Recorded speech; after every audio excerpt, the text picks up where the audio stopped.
All right, let's dive right into an explainer that's going to totally flip how you look at that vehicle sitting out in your driveway right now. Welcome, I'm so glad you're here.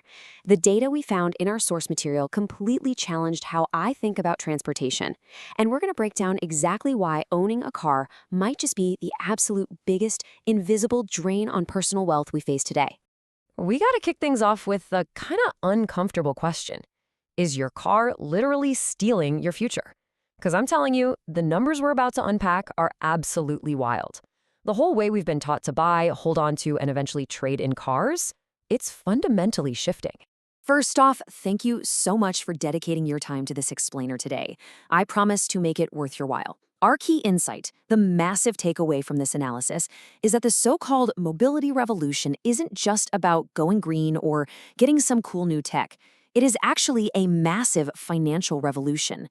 We're going to reveal why optimizing how you move is basically the ultimate hack for preserving and growing your personal wealth. Here's how we're going to break it down today. 1. The new mobility paradigm. 2. The physics of waste. 3. The wealth drain. 4. The Moss revolution. And 5. Death of the dealership. Let's get right into it. Section 1. The new mobility paradigm. Moving beyond the 20th century obsession with ownership. According to the research, the auto sector isn't just swapping out gas engines for batteries. It's undergoing the total systemic collapse of a really outdated way of doing things. We're moving towards something called utility-first capital optimization. In plain English, it means ditching the asset-heavy status symbols, buying huge cars just to show off, and moving toward using what you need exactly when you need it. Think of it like streaming your favorite music, instead of hauling around crates of CDs. This new model prioritizes keeping your cash liquid over physical possession, freeing up your capital to actually grow. Which brings us to Section 2, the physics of waste, why mechanical inefficiency dictates financial failure. To really grasp the financial waste here, the sources argue we have to look straight at the undeniable laws of thermodynamics driving this transition. Take your standard internal combustion engine. It only uses about 25% of its energy to actually move you forward, literally throwing away the rest as heat and friction. An EV, on the other hand, converts a massive 85% of its energy straight into movement. Continuing to pour money into a technology that wastes that much energy is basically a violation of fundamental physical logic. And that 75% failure rate is the huge takeaway here. Imagine going to the pump and just tossing 75 cents in the trash for every dollar you spend. You are literally subsidizing a 75% energy loss as pure heat.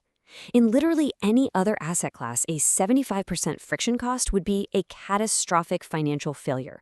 So the shift to electric isn't just a green choice. It's about cutting out massive, foundational mechanical waste. Moving on to Section 3, the wealth drain, the money pit analysis of the private car.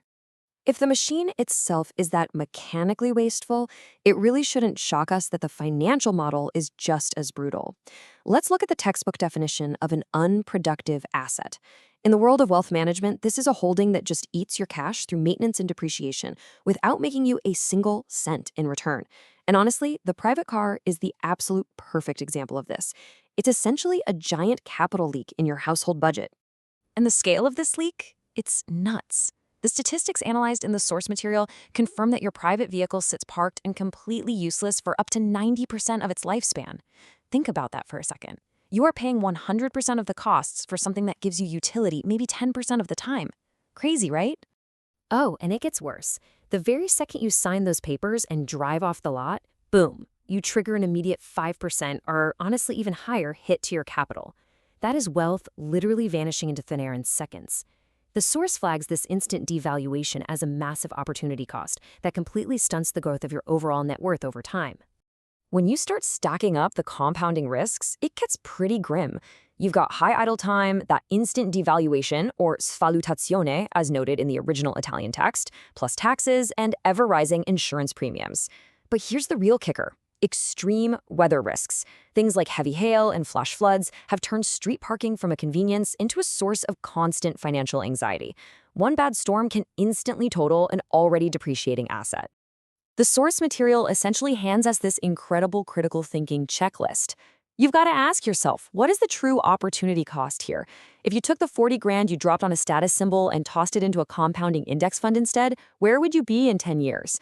Is your car just a frozen asset, Are fixed costs destroying your monthly net income? It really forces you to view your vehicle through a ruthless, uncompromising financial lens. All right, Section 4, the Moss Revolution and the Family of the Future hybrid configuration. People are waking up to this wealth drain, and according to the research, younger generations are aggressively pivoting to a brand new household model to protect their capital. It's built on two simple pillars. Pillar 1, the essential city car. Small, cheap, likely electric, owned strictly for your daily, high-frequency urban chores. Pillar 2, mass, or mobility as a service. Need a car for a road trip or vacation? Just rent it. You get high-performance vehicles only when you actually need them, pushing all the risk, depreciation, and maintenance completely onto the fleet provider. The path to true wealth laid out here is super clear. Step 1, avoid those capital-heavy, multi-car setups for your household altogether. Step 2, use specific mobility tools for specific jobs.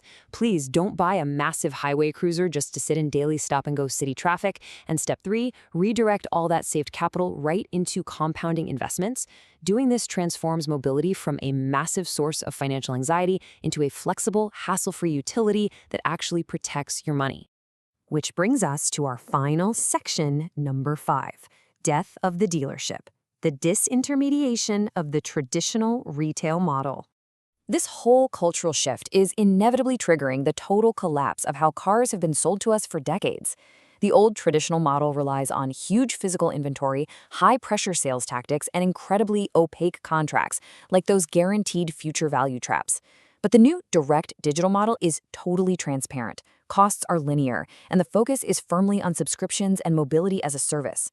We are ditching those legacy dealerships and their predatory financial engineering for lean, digital platforms where the price of your utility is perfectly clear and honest. There's this fantastic quote from the text that perfectly captures the whole aha moment here. The era of the car as a static asset is over. The era of mobility as a streamlined service has begun. This isn't just some passing consumer fad. The source material makes it super clear. This is an inescapable economic evolution driven by the hard rules of modern finance and physical efficiency. As we wrap up this explainer, I want you to literally go look out your window. Seriously, think deeply about where your hard-earned capital is sitting right now.